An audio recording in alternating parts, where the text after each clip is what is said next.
Oke, dilanjut Bang.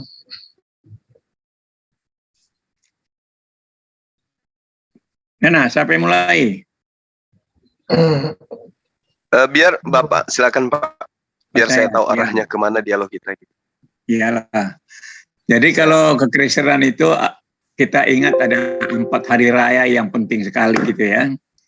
Yaitu pertama yang kita ingat itu Natal.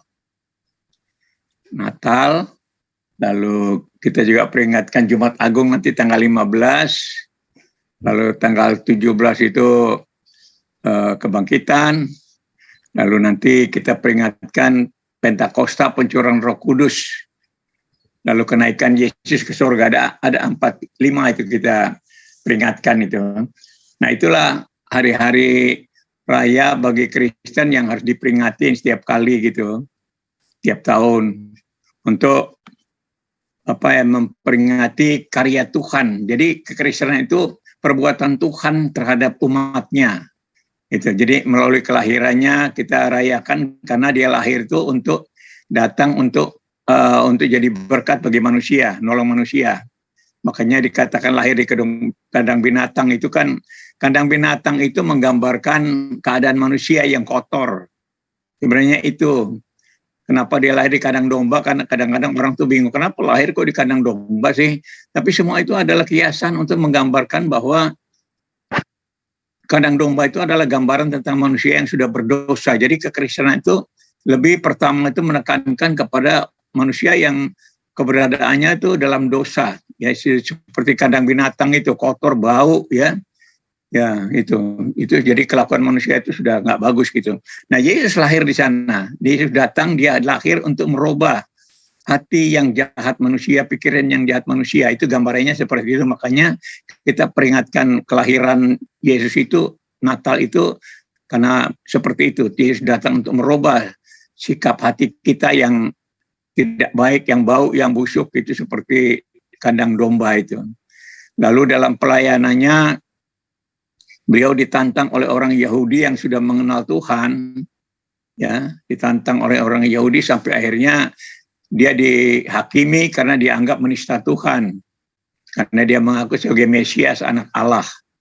Nah ini, karena orang Yahudi tidak mengerti bahwa Tuhan itu bukan sekedar ngurusin mereka, Tuhan itu ngurusin seluruh umat manusia di dunia. Nah mereka dipanggil itu pertama sebagai umat Tuhan, pertama kali dipanggil dari antara bangsa-bangsa supaya mereka mengenal Tuhan pencipta itu. Nah setelah mereka mengenal Tuhan pencipta, mereka dipersiapkan untuk jadi melayani bangsa-bangsa di dunia. Tapi mereka nggak mau. Akhirnya Yesus yang datang menggenapi itu, lalu seperti Rasul Paulus misalnya, dia langsung kemana-mana itu, sehingga ya sekarang orang Kristen sudah tersebar di seluruh dunia. Nah itu. Nah pada kelahirannya, lalu kita peringatkan nanti Jumat Agung. Jumat Agung itu hari penyalipan itu. Jadi hari Jumat itu disebut sebagai Jumat Agung, hari penyalipan. Lalu hari Minggunya hari kebangkitan. Gitu. Nanti setelah 50 hari kemudian ada pencurahan Roh Kudus. Pencurahan Roh Kudus itu artinya bahwa orang yang sudah ditebus oleh Yesus di salib itu akan menerima karunia Roh Kudus untuk menuntun dia ke dalam seluruh kebenaran. Itu. Jadi yang disebut juga sebagai roh kebenaran itu hadir dalam hati orang Kristen untuk menuntun orang Kristen itu ke dalam seluruh kebenaran, karena tanpa Roh Kudus manusia akan tetap aja masih ikutin keinginan, istilah Kristen itu keinginan daging, keinginan duniawi ini yang jahat gitu ya, yang tidak bersahabat dengan sesamanya. Makanya perlu datang Roh Kudus itu menuntun dalam kebenaran, itu berarti hanya yang benar-benar saja yang diarahkan oleh Roh Kudus supaya kita bisa hidup benar dengan sesamanya. Lalu setelah itu bicara tentang kenaikan Yesus, bahwa dia adalah firman yang jadi manusia. Setelah dia menyelesaikan misi penyelamatannya, dia naik ke surga, kembali kepada keilahiannya, dikatakan sebagai duduk di sebelah kanan Allah Bapa. Itu istilah saja untuk beri gambaran bahwa dia kembali kepada kekuasaannya. Berarti dia kembali kepada ketuhanannya itu. Nah itu hal-hal yang menjadi dasar kita umat Kristen merayakan perbuatan Tuhan, karya Tuhan bagi kepentingan umat manusia begitu. Nah ini ya hal-hal yang penting bagi umat Kristen yang harus diperingati, sehingga orang Kristen harus sungguh-sungguh menghormati Tuhan, menyembah Dia, karena Dia begitu baik datang untuk nolong manusia yang berdosa ini. Nah itu sementara itu aja Bang Juma. Baik, Pak Martin, sangat luar biasa apa yang Bapak paparkan. Kiranya bisa jadikan sebagai pelajaran buat teman-teman Kristen di luar sana tentang hari raya di dalam ajaran agama Islam, agama Kristen. Nah, sekarang izinkan saya untuk memaparkan sedikit tentang hari raya yang ada di dalam ajaran agama Islam. Jadi sama Pak, kami di Islam juga itu ada 5 ya, setidaknya yang tenar dikenal atau sering dirayakan di negara kita ini. Yang pertama itu adalah Tahun Baru Hijriah, yang kedua Isra Mi'raj, kemudian Maulid Nabi Muhammad SAW, lalu kemudian Idul Fitri, dan juga ada Idul Adha. Nah, alhamdulillah sekarang kebetulan umat Islam itu lagi merayakan Idul Fitri. Nah, Idul Fitri ini itu tenar di Indonesia ini kita kenal dengan hari Lebaran, itu diperingati pada tanggal 1 Syawal. Nah, hari raya Idul Fitri itu merupakan hari kemenangan bagi umat Islam di seluruh dunia yang telah menjalankan ibadah puasa 1 bulan penuh. Nah, puasa itu sendiri melatih umat Islam untuk menjaga hati, menjaga lisan, menjaga pikiran, dan juga menjaga semua anggota tubuh. Ya.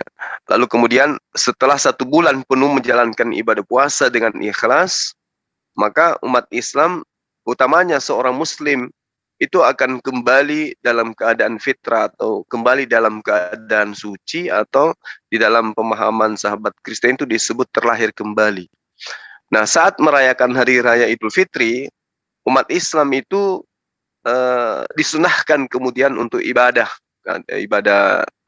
sholat Id. Nah, sholat Id ini bisa dilanjutkan kemudian dengan silaturahmi dengan orang-orang yang ada di sekeliling umat Islam.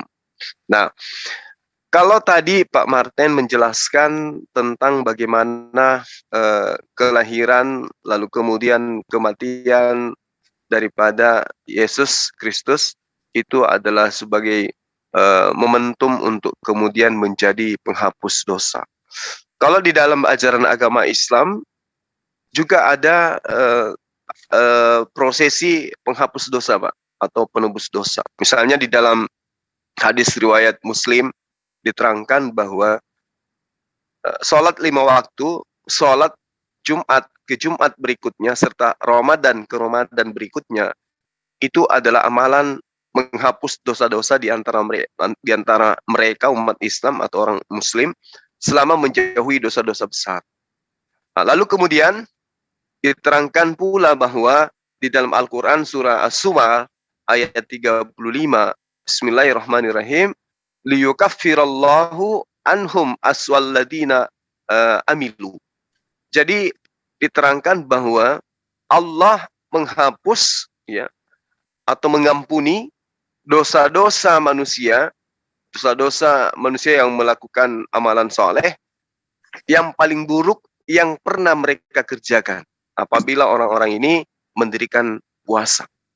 Jadi orang-orang yang berdosa di dalam pemahaman ajaran agama Islam itu mempunyai 3 penebus. 3 penebus atau 3 pencucian besar. Yang kemudian pencucian ini dapat membersihkan dosa-dosa semasa di dunia. Nah, ketiga pencucian ini, yang pertama adalah sungai at-taubatun nasuh. Jadi taubatan nasuha. Taubatan yang betul-betul taubat. Bukan seperti taubatnya orang makan lombok, begitu makan nggak mau lagi karena pedis, tapi besok ketika makan lagi lombok. Bukan kayak begitu. Tapi taubat yang dimaksud di sini sebagai pencuci dosa adalah at-taubatun nasuh, taubatan nasuha. Nah, kemudian yang kedua adalah pencucian dengan kebaikan-kebaikan, amalan-amalan yang melimpah ruah, dan kemudian menghanyutkan berbagai macam kesalahan. Jadi pencucian yang kedua terhadap dosa di dalam ajaran agama Islam setelah taubat itu adalah melakukan kebajikan, melakukan perbuatan baik, ya, mengasihi sesama manusia. Itu juga adalah penebus dosa di dalam pengajaran agama Islam. Lalu kemudian pencuci dosa yang ketiga adalah adanya musibah atau adanya cobaan yang dialami seseorang yang kemudian dia ikhlas, dia ridha terhadap musibah, terhadap cobaan yang dialami. Jadi dia tidak mengumpat, dia tidak mencaci maki, dia tidak menyalah-nyalahkan. Nah, ketiga pencucian dosa ini itu dipahami oleh umat Islam. Dosa-dosa yang pernah diperbuat seorang muslim juga akan diampuni oleh Allah ketika di dalam bulan suci Ramadan itu melakukan salat tarawih yang dikerjakan atas dasar iman dan ikhlas. Diterangkan di dalam hadis Bukhari Muslim bahwa barang siapa ibadah tarawih di bulan Ramadan seraya beriman dan ikhlas, maka diampuni baginya dosa yang telah lampau. Artinya bahwa di dalam ajaran agama Islam terkait dengan hari raya, khususnya hari raya Idul Fitri, itu diibaratkan sebagai ladang pencucian dosa, Idul Fitri itu. Jadi ketika Idul Fitri datang, itu diibaratkan orang tersebut kembali menjadi fitrah dengan adanya melewati 3 pencucian tadi. Yang pertama adalah taubatan nasuha, kemudian yang kedua adalah melakukan amalan kebajikan, mengajarkan kasih kepada sesama manusia, lalu kemudian yang ketiga adalah bersabar di dalam menghadapi cobaan dari Allah. Nah, itu Pak, sedikit paparan saya terkait dengan hari raya Idul Fitri, bahwa kami umat Islam juga ada amalan atau ada sesuatu unsur di dalam agama kami yang menjadi penghapus dosa atau penebus dosa, yaitu amalan Ramadan, amalan tarawih, amalan puasa, taubatan nasuha, dan kemudian perbuatan-perbuatan baik. Demikian sementara Martin, silakan. Ya, jadi di sini jelas ada perbedaan juga ini, bahwa di dalam pertobatan umat Islam itu ada dilakukan oleh manusia, usaha manusia itu sendiri. Ada tobat nasuha, ya, amal saleh, ya, lalu menghadapi kerelaan menghadapi cobaan, ya, seperti itu. Jadi ada tobat dari yang timbul yang dilakukan oleh kesadaran umat itu sendiri, kan begitu ya. Nah, di sini mungkin kita berbeda, Bang Juma, kita berbeda dalam kekristenan. Jadi dalam Kristen itu kenapa harus ada Yesus yang datang?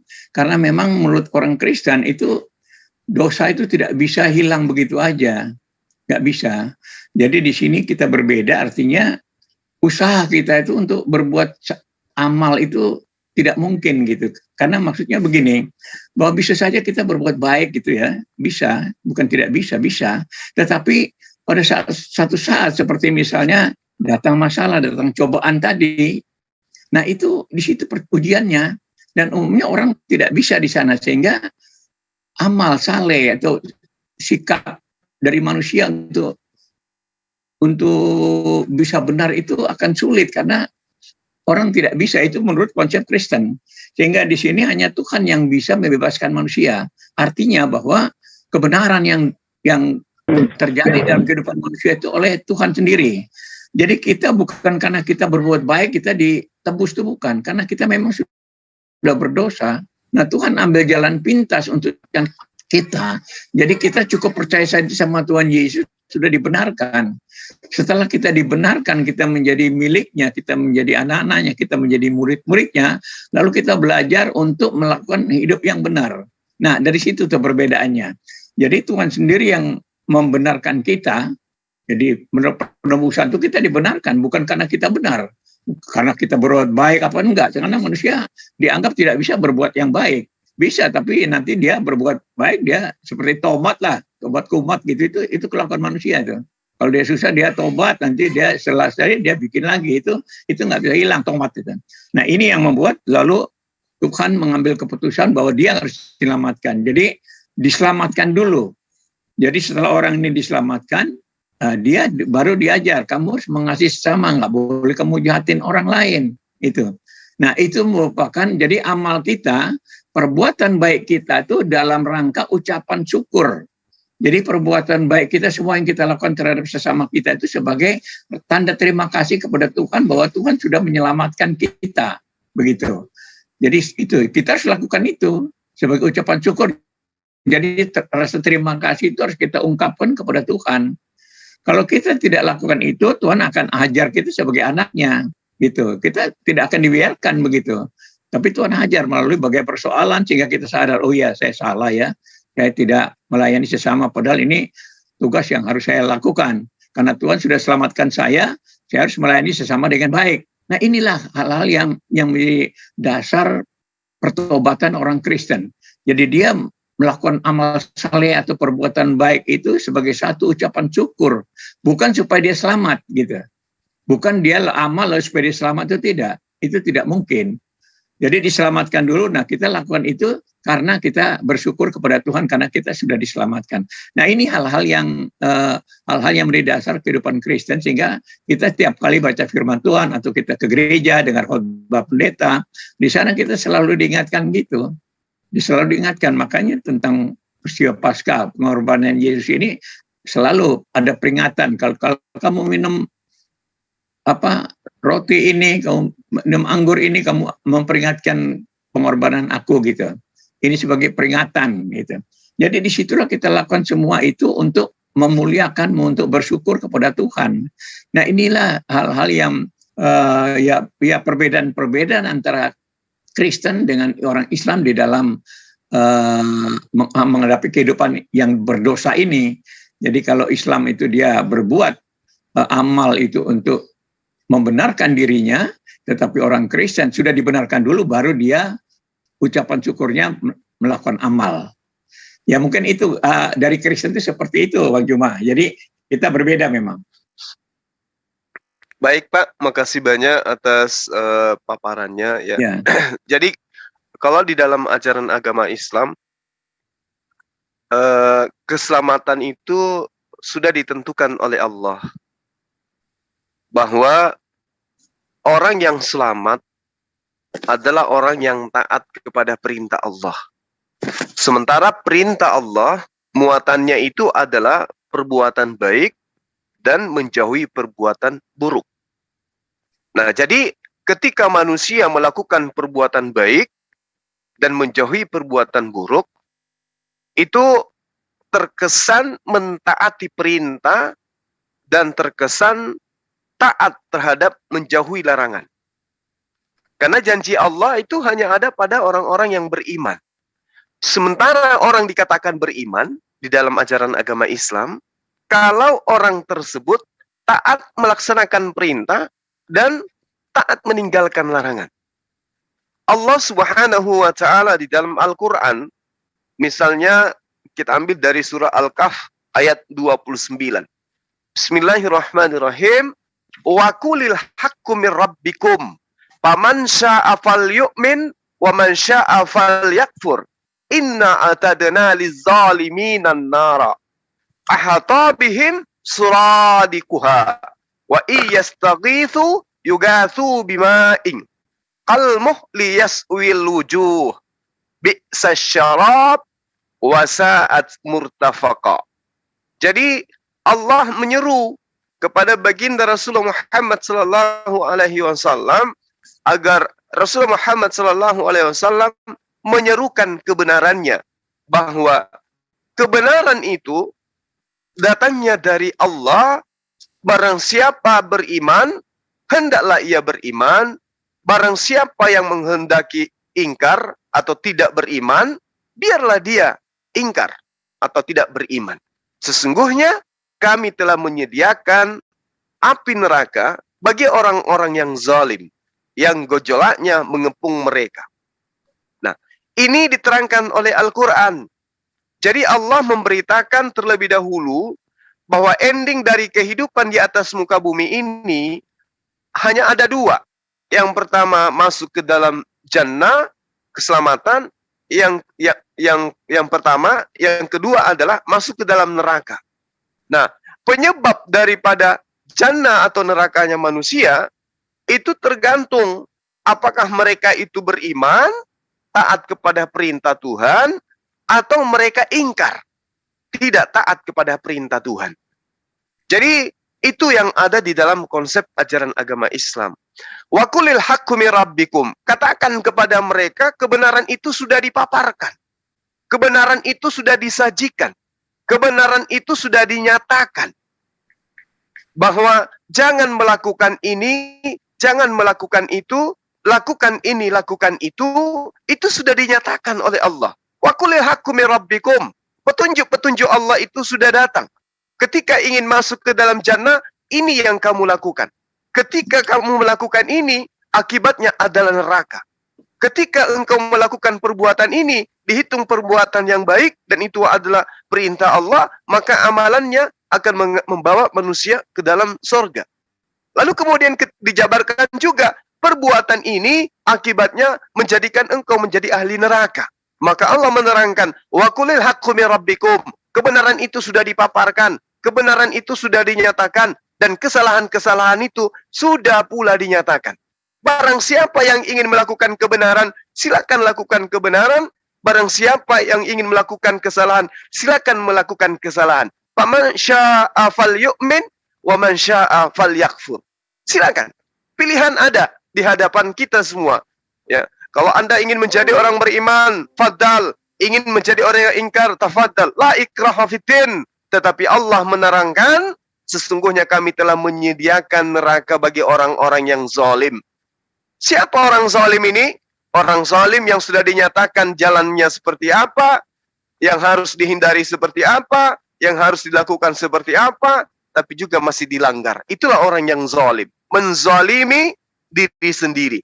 Sudah tahu minum baygon itu akan membuat membuat manusia mati. Diminum, mati. Itu menzalimi diri sendiri. Sudah tahu melakukan ini adalah pelarangan dari Tuhan, dari Allah, dilakukan. Menzalimi diri sendiri. Maka Allah menerangkan, wa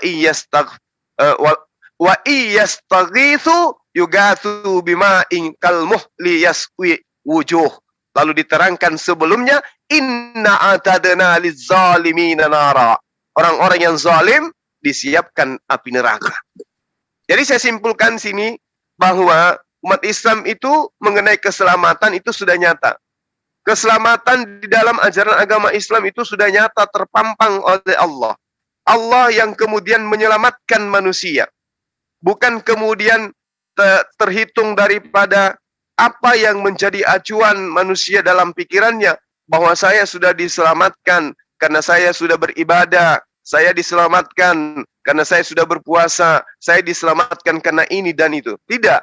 Tetapi yang dimaksud di sini adalah Allah menyelamatkan manusia ketika manusia itu beriman dalam arti kata melaksanakan ketaatan dengan ikhlas sesuai dengan apa yang diperintahkan oleh Allah tanpa embel-embel memaksakan dirinya untuk mengatakan amalanku sudah membuatku masuk ke dalam surga. Amalanku sudah memenuhi syarat untuk masuk ke dalam surga. Itu tidak boleh di dalam ajaran agama Islam. Tetapi yang ada, yang benar di dalam ajaran agama Islam adalah, ya Allah, aku melaksanakan perintahmu, aku menjauhi laranganmu, tentang surga nerakaku, semuanya aku serahkan kepadamu. Dan mustahil bagimu ingkar terhadap janji-janjimu. Saya kira begitu, Pak Martin. Jadi terkait dengan Hari Raya Idul Fitri, itu adalah hari kemenangan, di mana Idul Fitri itu adalah muatan-muatan amalan di dalamnya menghapuskan dosa-dosa yang lalu-lalu. Kemudian di dalam konsep keselamatannya, bahwa Allah menerangkan kebenaran itu sudah nyata, aturan mainnya Allah sudah nyata, yang mau melanggar silakan, yang mau taat silakan. Demikian Pak, makasih. Ya, jadi itulah, jadi kita berbedanya di situ. Makanya dalam Alkitab kalau kita baca di Roma 3 di sini, dikatakan bahwa semua manusia adalah orang berdosa, itu judulnya. Jadi bagaimana? Apakah kita mempunyai kelebihan daripada orang lain? Sama sekali tidak. Sebab di atas telah kita tuduh baik orang Yahudi maupun orang Yunani. Orang Yahudi dan orang Yunani itu maksudnya orang yang umat Tuhan, dan orang Yunani itu orang kafir lah, belum kenal Tuhan lah, itu maksudnya. Jadi baik orang Yahudi maupun orang Yunani, bahwa mereka semua adalah di bawah kuasa dosa. Seperti ada tertulis, tidak ada yang benar, seorang pun tidak. Tidak ada seorang pun yang berakal budi. Tidak ada seorang pun yang mencari Allah. Semua orang telah menyeleweng. Mereka semua tidak berguna. Tidak ada yang berbuat baik, seorang pun tidak. Kerongkongan mereka seperti kubur yang ternganga. Jadi, tidak, lidah mereka merayu-rayu, beribu-ribu. Bibir mereka mengandung bisa. Mulut mereka penuh dengan sumpah serapah. Nah, itulah kelakuan manusia yang belum diselamatkan itu. Keberadaan manusia berdosa itu seperti itu. Jadi tidak ada yang benar jika satu orang pun tidak gitu. Tidak ada yang mencari Allah gitu. Makanya di dalam Kristen Tuhan yang mencari manusia, begitu. Seperti misalnya orang Israel itu Tuhan sendiri yang menghampiri mereka di Mesir melalui Musa dan Harun. Nah itu orang Kristen pun begitu. Kita jadi Kristen ini bukan karena kemauan kita, bukan. Itu masalahnya. Kita dipilih oleh Tuhan sendiri di Yohanes 15 ayat 16. Bukan kamu yang memilih aku, tapi aku yang memilih kamu, yang menetapkan kamu supaya kamu pergi menghasilkan buah. Dan buahmu itu tetap supaya apa yang kamu minta kepada Bapa di dalam namaku diberikan. Artinya bahwa setelah kita diselamatkan, kita lalu berbuah, itu berarti kita harus menghasilkan hidup yang baik gitu. Buah dalam arti kepada orang Kristen itu bagaimana dia bisa seperti pohon yang menghasilkan buah yang bisa dinikmati oleh orang lain. Nah ini di situ ukurannya. Jadi orang lain yang mengukur kita. Ini Martin ini benar apa enggak gitu. Begitu. Nah, kalau dia masih hubungannya nggak bagus dengan seseorang, orang akan bilang, wah dia Martin itu nggak beres itu, ngomongnya doang itu, omong kosong itu, begitu. Jadi di sini ukuran kita benar atau tidak itu adalah orang lain yang menilai. Nah, tugas kita sebagai orang Kristen yang sudah dipilih Tuhan itu berbuah, berarti menghasilkan buah-buah yang baik yang bisa dinikmati oleh orang lain. Kalau hidup kita hanya untuk diri kita sendiri, itu bukan maksud Tuhan di situ. Tuhan mau kita harus hidup supaya bisa dinikmati orang lain. Dalam arti hubungan kita harus selalu baik dengan orang lain. Selalu tidak menjadi masalah, tidak merugikan, tidak menyakiti orang. Itu adalah hal-hal yang utama setelah kita diselamatkan. Jadi setelah kita diselamatkan, kita diwajibkan. Dan aku menetapkan kamu supaya kamu pergi dan menghasilkan buah. Dan buahmu itu tetap.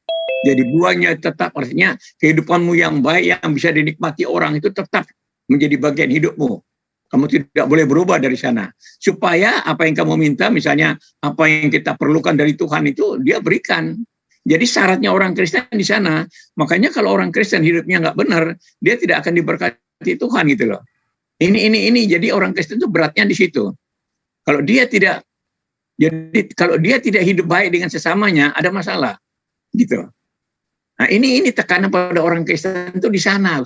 Itu beratnya orang Kristen sebenarnya di situ, berat itu. Karena dia harus buktikan pada orang, dan orang yang mengakui dia, bukan kita bilang, oh saya sudah beramal saleh, saya sudah begini. Bukan itu.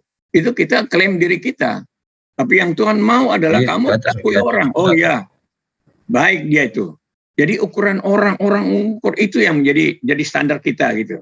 Sehingga kita tidak mengklaim diri kita sebagai orang yang benar. Mungkin saya sudah merasa benar, tapi nanti ada orang bilang, wah kamu masih kurang dalam hal ini. Oke, kalau gitu saya berubah, begitu. Jadi standarnya orang lain yang mengukur kita. Orang lain mengukur kita, sehingga di sini Tuhan akan memberkati hidup kita, menolong kita, menyediakan segala sesuatu buat kita. Artinya bahwa kita sudah memenuhi kehendak Tuhan. Nah itu syarat-syarat sebagai orang Kristen itu di situ. Bagaimana dia bisa mempertahankan hidup yang benar dengan sesamanya. Itu standar Tuhan itu ukurannya di situ. Gitu. Jadi makanya diperintahkan, aku yang milih kamu dan kamu menetapkan kamu supaya kamu pergi menghasilkan buah. Itu. Jadi buah itu artinya buah kehidupan kita yang bisa dinikmati. Jadi buah itu tidak dinikmati oleh pohon itu. Pohon itu hanya menghasilkan buah saja. Itulah kehidupan Kristen.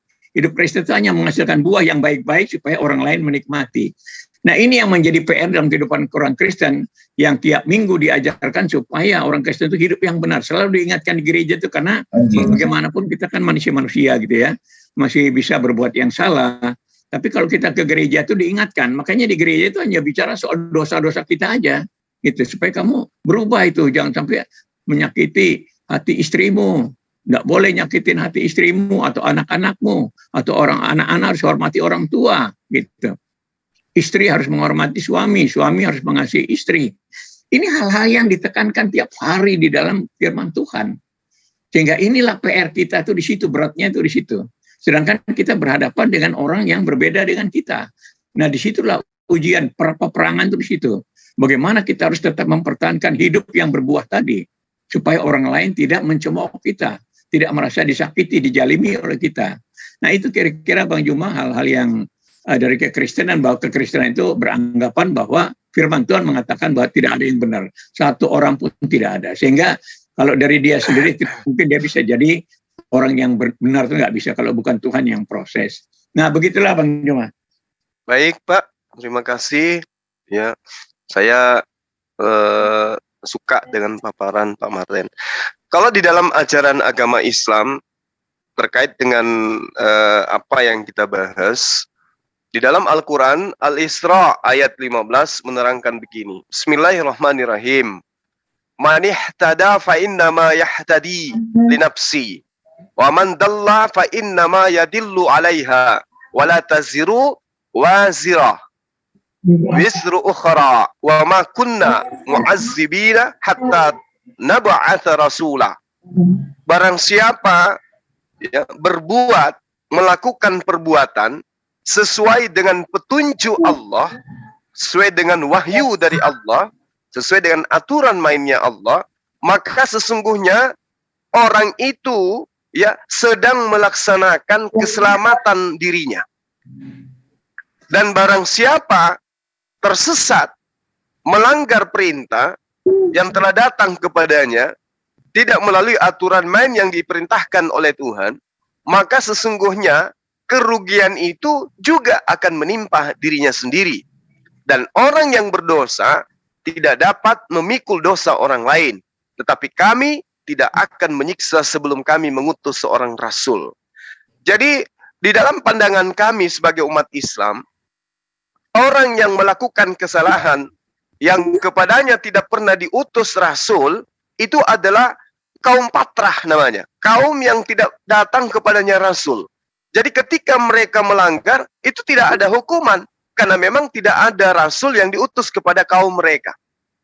Nah, makanya ketika di dalam ajaran agama Islam, Nabi Musa, atau Nabi Ibrahim, atau Nabi Daud, atau Nabi Isa alaihissalam, diutus khusus kepada kaumnya, maka di luar kaumnya, yang melakukan pelanggaran sesuai dengan aturan mainnya Tuhan di dalam wahyu yang diwahyukan kepada kaum yang khusus, maka mereka yang tidak memiliki wahyu, yang tidak memiliki kitab suci, yang tidak memiliki nabi, itu tidak dianggap sebagai sebuah hukuman, dan amalannya pun tidak dianggap sebagai sebuah amalan baik, karena tidak ada koridor aturan main. Nah, tapi setelah baginda Rasulullah Muhammad SAW itu datang, maka aturannya berlaku kepada seluruh umat manusia. Nah, itulah yang diterangkan oleh Allah. Wa ma kunna mu'azzibina hatta nab'atha rasula. Tidak ada hukuman bagi orang yang tidak diutus nabi kepadanya atau utusan kepadanya. Tapi ketika Rasulullah Muhammad SAW, maka semuanya berlaku. Karena Rasulullah itu diutus untuk seluruh umat manusia. Man ihtada fa inna ma yahtadi li nafsi. Barang siapa berbuat sesuai dengan petunjuk Allah, maka sesungguhnya orang itu berbuat bukan untuk orang lain, bukan untuk Tuhan, tetapi untuk dirinya sendiri. Maka karena itulah kemudian di ayat lain diterangkan oleh Allah, wa kulla insani alzamnahu ta'irah fi unqi wa nukhriju lahu yaumal qiyamati kitaban yalqahu mansyura. Jadi ada sebuah catatan nantinya, yang kemudian catatan ini merupakan sebuah apa istilahnya nih? Sebuah data yang menuliskan tentang amalan-amalan manusia. Amalan baiknya dicatat, amalan buruknya dicatat. Nah, di dalam Islam, ketika manusia itu berniat melakukan amalan kebaikan, maka sudah dicatat sebagai amalan kebaikan. Ketika orang itu berniat melakukan amalan buruk, belum dicatat sebelum mereka orang ini melakukan perbuatan itu. Itu bedanya. Baru niat melakukan baik, dicatat melakukan kebaikan. Ketika berniat melakukan keburukan, tidak dicatat. Melainkan setelah berbuat, baru dicatat. Maka Allah menerangkan, wa kulla insani alzamnahu ta'irahu fi unuqi. Dan setiap manusia telah kami catatkan amalan perbuatannya. Dan pada hari kiamat, kami keluarkan baginya sebuah kitab dalam keadaan terbuka. Jadi kitab ini adalah kitab catatan-catatan amal perbuatan. Karena itulah kemudian manusia itu diupah berdasarkan dengan perbuatannya ketika dia masih ada di atas muka bumi. Lalu bagaimana solusinya dalam Islam? Orang-orang yang banyak melakukan dosa, banyak melakukan makar terhadap pengajaran Allah. Diperintahkan oleh Allah lakukan ini, dia tidak lakukan, malah dilanggar. Allah memberikan solusi. Wa huwallazi yaqbalu taubah an ibadi wa ya'fu anis sayyi'ah wa ya'lamu ma taf'alun. Dan dialah yang menerima taubat dari hamba-hambanya, dari ciptaannya, lalu memaafkan kesalahan-kesalahan ciptaannya dan mengetahui apa yang kamu kerjakan. Ini solusi di dalam ajaran agama Islam. Jadi poin-poin keselamatan termasuk daripada perayaan hari raya Idul Fitri itu adalah cerminan yang kokoh bahwa dosa-dosa di dalam bulan suci Ramadan itu dihapuskan, ditebus oleh Allah dengan amalan-amalan kebajikan yang dilakukan oleh manusia. Jadi yang menyelamatkan ke manusia itu bukan amalannya, tetapi Allah berdasarkan terhadap syarat yang dipertentukan oleh Allah. Itu jelas. Wa aqimus shalah wa atuz zakah wa ma tuqaddimu li anfusikum min khairin tajidu indallah innallaha bima ta'amaluna basir. Dan laksanakanlah persembahan sujud, lakukanlah ibadah ketaatan kepada Allah, dan tunaikanlah zakat, dan segala kebaikan yang kamu kerjakan untuk dirimu, kamu akan mendapatkannya berupa pahala di sisi Tuhanmu. Sungguh Allah Maha melihat apa yang kamu kerjakan. Jadi Pak Martin, di dalam ajaran agama Islam sekali lagi Pak diterangkan manihtada fa innama yahtadi li nafsi. Petunjuk itu sudah datang kepada Allah. Barang siapa yang melakukan kebenaran, kebaikan, maka dia melakukan keselamatan untuk dirinya. Begitu juga sebaliknya. Silakan, Pak. Ya, jadi seperti orang Israel tadi sudah saya katakan bahwa pertama mereka dipanggil itu tujuan Tuhan puncaknya adalah untuk menjadi kesaksian bagi bangsa-bangsa lain. Karena mereka diambil dari antara bangsa-bangsa. Tetapi karena memang belum waktunya memang, mereka itu masih sifatnya itu masih belajar mengenal Tuhan dengan aturan-aturan, dengan syariat-syariat hukum Taurat itu. Nah itu, tetapi tujuan Tuhan itu ke sana, sehingga lalu datang Yesus untuk mengenapi itu, bahwa melalui Yesus inilah bangsa-bangsa lain juga diselamatkan gitu. Nah bagaimana bangsa-bangsa lain diselamatkan itu? Pertama, tentu kita orang Israel dengan nabi-nabi diutus, lalu untuk membangun iman orang Yahudi, lalu datang Yesus mempersiapkan orang Kristen supaya seperti yang tadi saya katakan, supaya dia menghasilkan buah itu supaya orang lain bisa nikmati. Dengan cara-cara hidup yang baik inilah diharapkan bahwa orang bisa percaya kepada Yesus melalui kehidupan orang Kristen yang baik. Yaitu yang dikatakan sebagai berbuah itu tadi, itu tugas orang Kristen, supaya bangsa-bangsa lain juga diselamatkan gitu dengan hidup yang benar. Karena manusia bagaimanapun dia tidak mungkin bisa benar. Seperti yang tadi saya bacakan di Roma 3 itu, bahwa tidak ada satu orang yang benar, satu orang pun tidak. Mereka semua sudah berbuat dosa, mereka tidak mencari Allah. Semua sikap tingkah laku mereka itu tidak benar gitu. Artinya dalam keadaan tertentu manusia itu bisa saja tidak salah gitu lah. Nah ini sehingga orang Kristen dipilih untuk menjadi saksinya kepada bangsa-bangsa lain. Dan tentu melalui itu juga ada kuasa Tuhan yang bisa melalui orang-orang Kristen itu sehingga bangsa-bangsa lain juga percaya. Nah melalui sikap inilah orang Kristen harus hidup benar supaya menjadi contoh bagi orang lain. Makanya ajaran yang ditekankan oleh Yesus kepada orang Kristen adalah kasih. Seperti yang Yesus juga lakukan di salib itu pernyataan kasih sebenarnya. Nah ini artinya apa? Waktu dia ditangkap, dianiaya, dibenci, diludahi, ditempeleng, segala macam perbuatan kebencian itu dicurahkan pada waktu peristiwa salib itu. Tetapi dia tidak melawan. Nah itulah contoh teladan bagi kita orang Kristen, bahwa kalau kita dianiaya, ya kita hari kepada Tuhan saja, minta kekuatan dari Tuhan supaya kita jalani saja kalau memang itu Tuhan izinkan untuk kita menjalani begitu. Itu Tuhan tolong kuatkan saya supaya saya bisa menjalani penderitaan ini. Jadi seperti itu, seperti yang Yesus katakan waktu mau ditangkap itu. Ya Bapa, kalau boleh cawan ini lalu daripadaku, tetapi bukan kehendakku tapi kehendak-Mu lah yang jadi. Jadi kita percaya kalau kita harus menderita juga karena penganiayaan, ya kita serahkan kepada Tuhan. Kalau memang ini kehendak Tuhan, ya Tuhan kuatkan saya supaya saya bisa jalanin. Nah disitulah masalah kehidupan Kristen yang menjadi contoh teladan itu. Sehingga nanti orang lihat perbuatan kita yang baik, dia akan memuliakan Tuhan juga gitu. Itu ajaran firman Tuhan itu di sana. Nah ini yang seperti diteladankan oleh Yesus. Apa yang dijalankan oleh Yesus dalam pelayanannya, dia menyembuhkan orang sakit, memberikan orang yang lapar. Nah itu satu, tapi lalu dilawan oleh orang-orang Yahudi yang salah pengertian ini. Lalu sampai dia dicari-cari kesalahannya, ditanya sini, tanya situ, disalahkan ini, salahkan itu. Kenapa kamu berbeda dengan ajaran orang Yahudi? Begitu. Tapi dari disitulah dianggap dia itu menista Tuhan, lalu disalib. Tapi waktu disalib dia terima saja semua itu karena memang inilah kelakuan manusia yang berdosa itu seperti yang dipraktikkan oleh orang Yahudi. Kebencian mereka seperti apa tuh dituangkan. Yesus kemana-mana mereka cari untuk cari kesalahannya dia supaya mereka bisa menghukum dia. Itu adalah pikiran orang berdosa semua itu. Cari-cari kesalahan orang. Lalu kalau sudah ada dipakai sebagai dasar hukum. Lalu orang dianiaya, bahkan disalib. Seperti salib itu kan satu yang paling hina. Nah ini yang mau diterangkan tentang salib itu seperti itu. Kebencian manusia yang berdosa ini, yang punya hati jahat ini, itu dituangkan di dalam perlakuan mereka terhadap Yesus.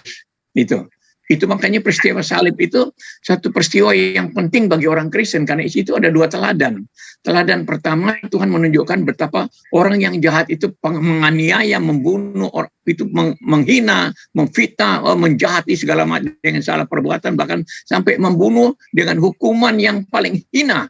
Hukuman yang paling hina itu diterapkan. Tapi Yesus apa responnya? Dia bilang, ya Bapa ampuni mereka, karena mereka tidak tahu apa yang mereka perbuat.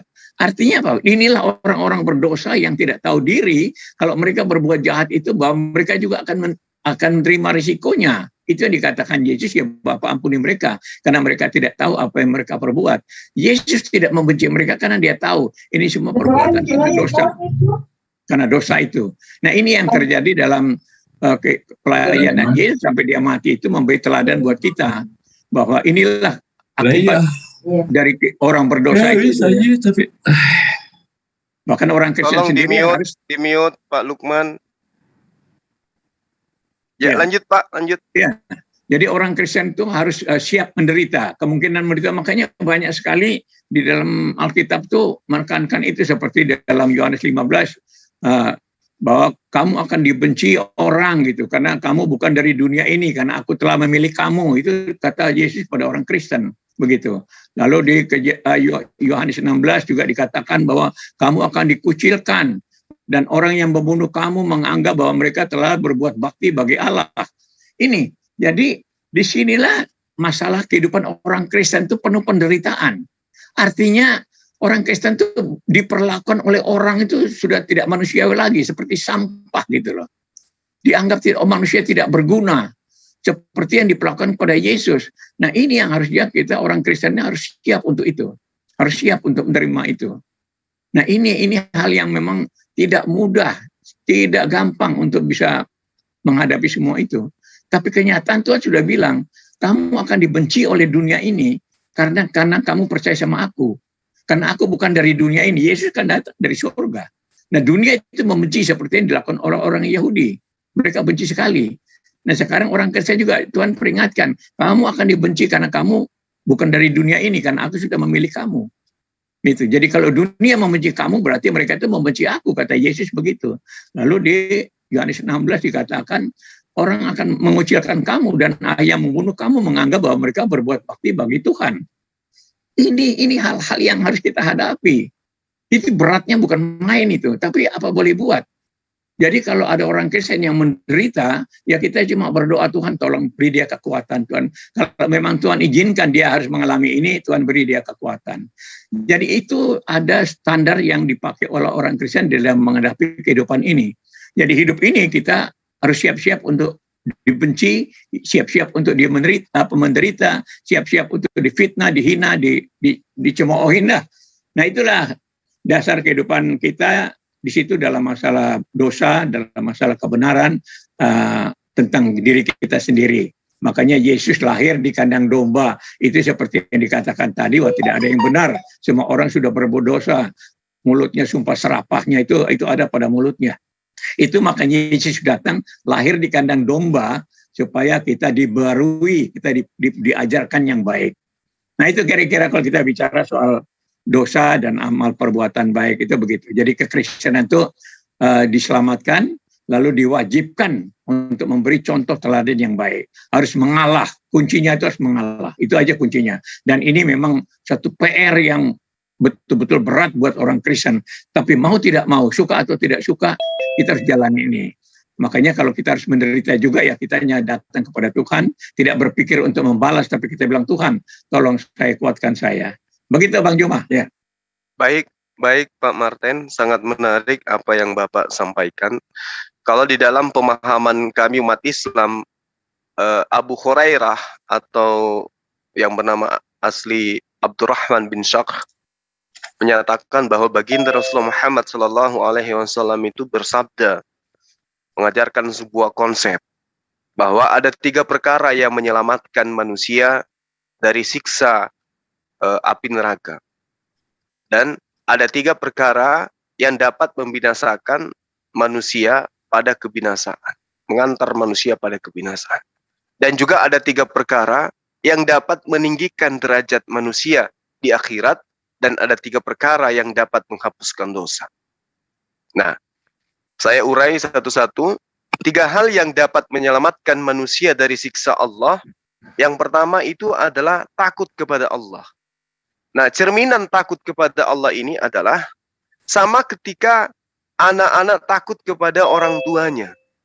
Ketika orang tuanya memerintahkan sesuatu, maka anak yang takut akan tunduk patuh melaksanakan perintah orang tuanya. Tapi anak yang tidak takut pada perintah orang tuanya, diperintahkan beberapa kali pun diutus utusan-utusan untuk menekankan perintah itu, maka tidak akan ditaati. Karena dia tidak takut kepada orang tuanya. Dia tidak takut kepada Allah. Jadi 3 hal yang menyelamatkan manusia dari siksa api neraka di dalam pengajaran agama Islam berdasarkan sabda baginda Rasulullah Muhammad SAW itu adalah salah satunya takut kepada Allah. Takut ini cerminannya kemudian adalah mentaati perintah dan menjauhi larangan. Baik ketika berada di tempat yang sepi maupun ketika berada di tempat yang ramai. Itu ketakutannya kepada Allah itu begitu. Ada manusia, tidak ada manusia, tetap saja orang yang benar itu senantiasa takut kepada Allah. Takwa kepada Allah di tempat sepi adalah yang paling tinggi derajatnya. Jadi terkadang ada orang kita lihat orang taat kepada Allah, ibadah karena ingin ria, karena ingin dilihat. Tetapi ketaatan yang tinggi di dalam ajaran agama Islam adalah ketundukan dan kepatuhan terhadap perintah Allah di tempat yang sepi. Tidak ada manusia siapapun selain dirinya. Lalu yang kemudian yang kedua adalah berpola hidup hemat dan sederhana. Jadi yang dijanjikan oleh Allah keselamatan, ya, dijauhkan dari siksaan api neraka adalah orang yang hidup dalam ketatanan hidupnya itu hemat dan sederhana. Baik saat dia berkecukupan maupun saat dia lagi tidak memiliki kecukupan. Artinya dalam keadaan ekonominya lagi terpuruk, tetap saja hemat, ya, sederhana. Lebih-lebih ketika dia kemudian berkecukupan, dia juga hidup sederhana. Tak ada bedanya. Ya, sederhana yang dimaksud di sini tidak berfoya-foya dan hanya menunggu ridha dengan cara hidup sesuai dengan apa yang dibutuhkan saja. Nah, itu yang dipahami oleh umat Islam berdasarkan apa yang diperintahkan oleh baginda Rasulullah Muhammad SAW. Kemudian yang ketiga, selalu berlaku adil. Baik saat rela maupun tidak rela. Baik saat dia ikhlas maupun tidak ikhlas. Dia dalam keadaan tidak senang ataupun senang. Dia selalu berlaku adil. Adil memperlakukan seluruh manusia. Adil memperlakukan segala aturan. Ini yang dimaksud oleh hadis Rasulullah. Jadi ada 3 perkara. Yang pertama takut kepada Allah. Yang kemudian hidup sederhana. Yang ketiga kemudian adalah adil di dalam hidupnya. Nah, ini adalah konsep yang menyelamatkan manusia dari siksa api neraka. Lalu kemudian, 3 hal yang dapat membinasakan manusia. Yang pertama adalah sangat kikir. Senantiasa menuruti hawa nafsunya. Dan yang ketiga adalah membanggakan diri. Nah, kenapa dikatakan sangat kikir? Ketika ada perintah dari Allah, sujudlah engkau untuk mengingatku, ya, fa'budu atau fa'budun, dia kikir. Dia enggan untuk meluangkan waktu menyembah kepada penciptanya. Ini termasuk golongan yang kikir. Ya, kikir dalam hal roh, kikir dalam hal jasmani. Itu yang diterangkan oleh Allah, oleh baginda Rasulullah Muhammad SAW. Kemudian menuruti hawa nafsunya. Artinya dia tidak mengikuti aturan mainnya Allah. Sudah diberikan aturan di dalam beragama, ditinggalkan. Menuju kepada hawa nafsunya yang dianggapnya bahwa inilah kebenarannya, inilah kebaikannya. Meninggalkan perintah Tuhan, mengikuti hawa nafsunya dengan melakukan kegiatan-kegiatan yang menurutnya sudah baik, menurutnya sudah sesuai aturan, padahal tidak ada aturannya di dalam kitab suci. Itu yang kedua, menuruti hawa nafsu. Yang ketiga, membanggakan diri. Membanggakan diri ini diantaranya adalah selalu merasa sudah diselamatkan oleh Allah. Selalu merasa bahwa dirinya itu sudah pantas masuk surga. Selalu merasa bahwa kehidupannya sudah dijamin.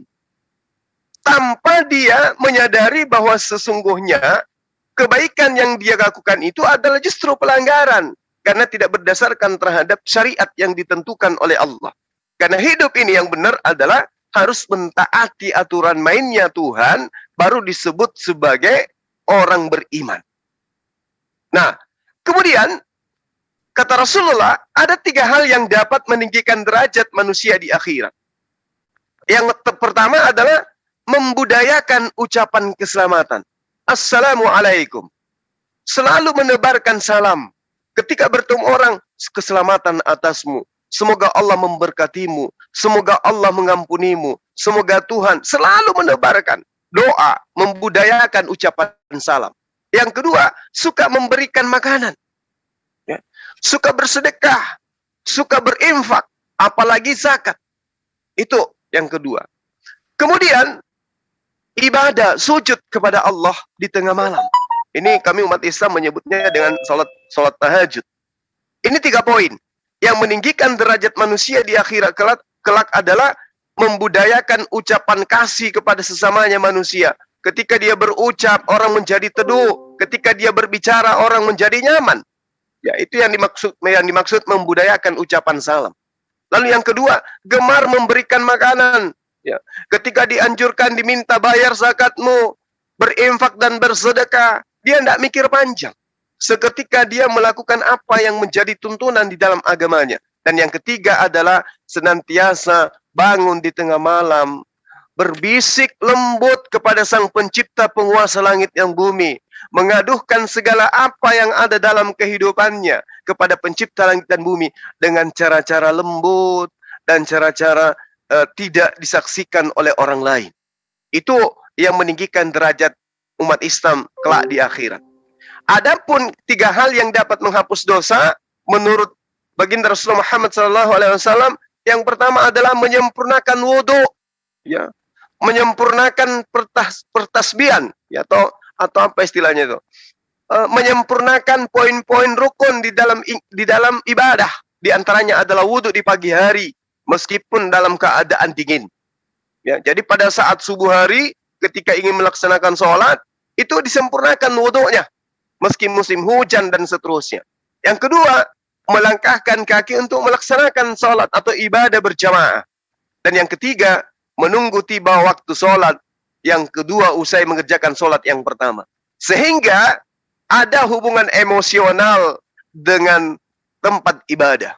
Artinya, ketika umat Islam ini ingin mendapatkan penghapusan dosa, maka di dalam hatinya kudu wajib menghadirkan keinginan ketundukan untuk ibadah, sholat. Tidak dijadikan sholat itu sebagai beban, tidak dijadikan sholat itu sebagai penghalang dalam kegiatan apapun, tetapi kegiatan apapun dilakukan, hatinya selalu menunggu waktu ibadah, waktu sholat. Sekira begitu, Pak Martin, sekelumit apa yang disabdakan oleh baginda Rasulullah Muhammad SAW dari Abu Hurairah terkait dengan 3 hal yang menyelamatkan manusia dari perkara siksa, kemudian 3 hal yang meninggikan derajat manusia, 3 hal yang dapat menghapuskan dosa, dan 3 hal yang kemudian bisa dijadikan acuan di dalam kehidupan sehari-hari dalam hal apa yang saya terangkan di poin terakhir tadi. Demikian, silakan. Ya, itulah saya kira kesimpulan dari semua dialog kita, diskusi kita pada pagi hari ini. Saya mau angkat ada 2 ayat di sini untuk mengakhiri ini juga ya. Di sini dikatakan persembahan yang benar. Karena itu, saudara-saudara, demi kemurahan Allah, aku menasihatkan kamu supaya kamu mempersembahkan tubuhmu sebagai persembahan yang hidup, yang kudus, dan yang berkenan kepada Allah. Itu adalah ibadahmu yang sejati. Janganlah kamu menjadi serupa dengan dunia ini, tetapi berubahlah oleh pembaruan budimu, sehingga kamu dapat membedakan manakah kehendak Allah, apa yang baik, yang berkenan kepada Allah, dan yang sempurna. Jadi di sini menjelaskan tentang kesimpulan terakhir dari pembicaraan kita tentang hari raya ini, bagaimana perbuatan Tuhan itu kita responnya, ini ajaran untuk kita meresponnya. Jadi dikatakan demi kemurahan Allah ini disampaikan itu bahwa kita menghormati pengorbanan Yesus, itu adalah kemurahan Tuhan bagi kita. Sehingga oleh kemurahannya kita diselamatkan, kita mendapat kepastian keselamatan. Nah, di situ yang dikatakan, demi kemurahan Allah aku menasihatkan kamu, supaya kamu mempersembahkan tubuhmu.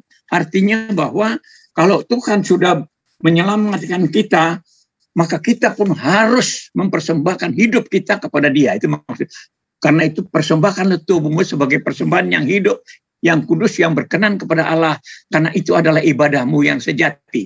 Jadi ibadah dalam Kristen itu ada 2, ibadah ritual dan ibadah aktual. Nah, ibadah aktual ini yang ditekankan di dalam ayat tadi nih.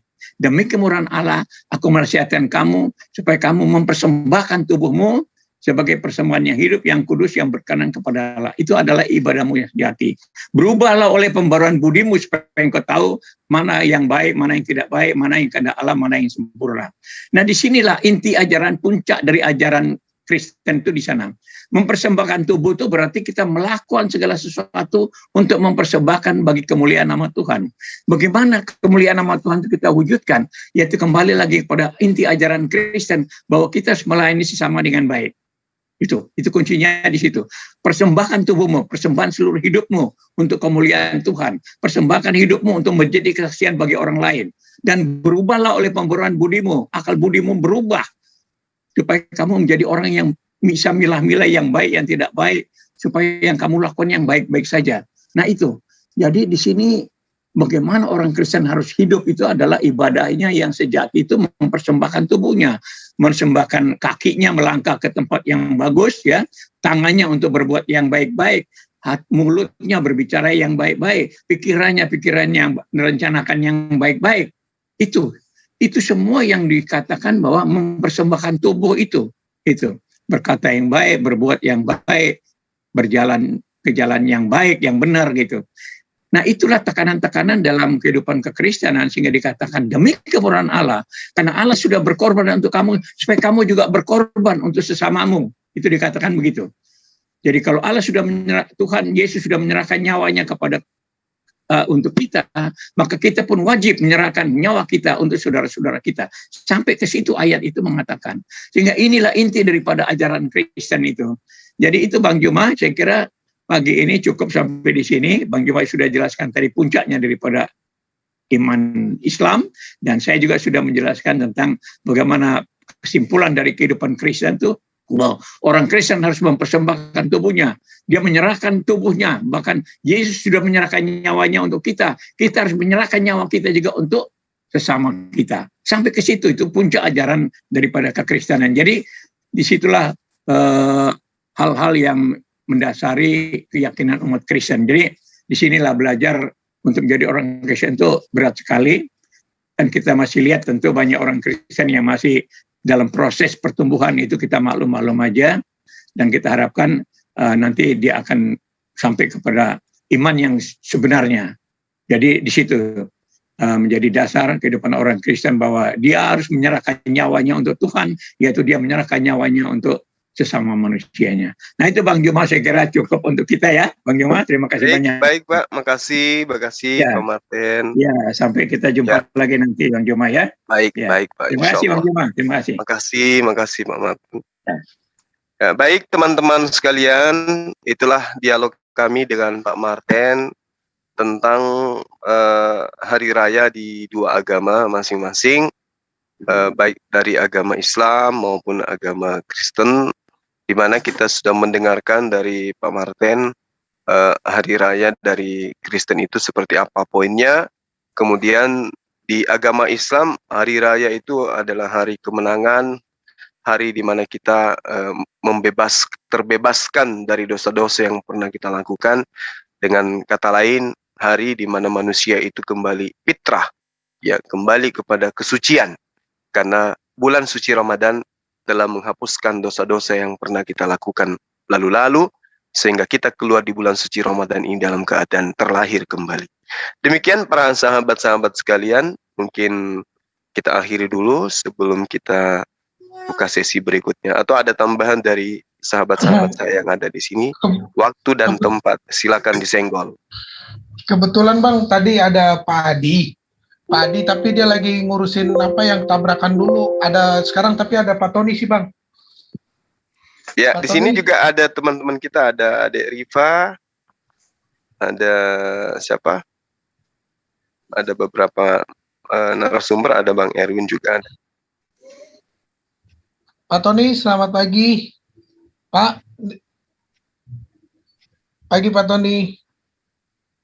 Kurus semangat Pak Tony, apa kabar Le? Orang NTT Bang. Oh NTT, aku sangat tahu NTT Mai. Oke lanjut. Ada rendang? Oh ada. Ada. Alhamdulillah selalu ada. Iya. Ya silakan yang mau pesan rendang jangan lupa dihubungi nomor saya seperti biasa. Yang usah saya Bang. Tapi ngeri juga lah Bang, bagi-bagi nomor kadang-kadang ada aja ya Bang, bukan malah pesan rendang. Tapi ya maksudnya nggak apa-apa sih, kalau saya tuh tidak keberatan kita ngobrol atau apa, tapi kalau video call atau apa mohon maaf sekali.